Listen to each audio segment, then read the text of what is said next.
I think LGBT plus groups are calling for equality, and that means having equal rights, whether it's in relation to civil partnership or equal marriage, whether it's in relation to non-discrimination, and I'm very clear that LGBT groups are looking for the same rights, nothing more but nothing less.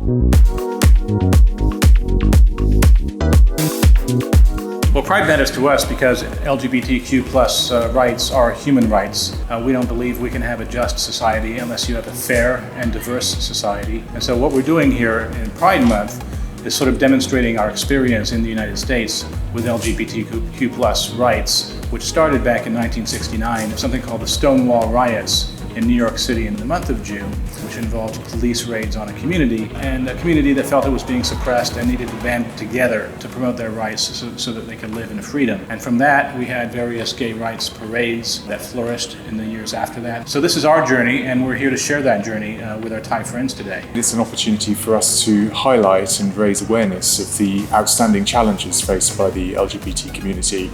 There are many of them, whether it's in terms of legislation, in terms of discrimination, sometimes violence, or else access to services. So there's a long way to go all around the world.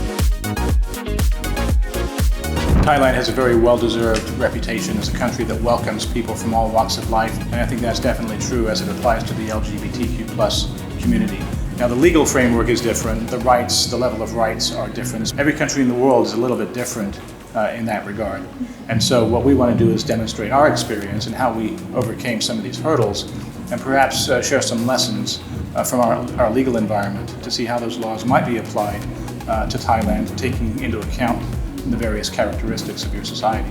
And I myself have visited Thailand now for 30 years, and as an LGBT plus person myself, I found Thailand very welcoming and have never experienced any real issues here. That's not to say there aren't challenges, but I also think there's work to do across society to tackle preconceptions, behaviours, discrimination, not just in Thailand but around the world.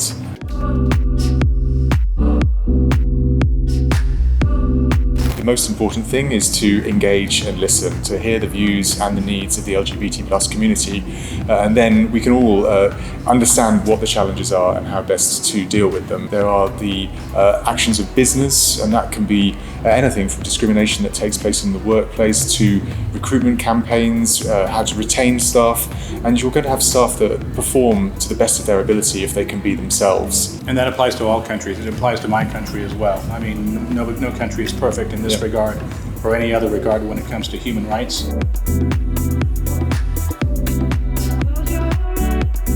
If you don't have marriage equality, I think you have a section of society that is seriously disadvantaged. It affects you in so many different ways in your lives, whether you're applying for, say, a loan, or whether you're applying for a job, whether you're applying for health services. If you're married, you have different benefits than those who are unable to get married.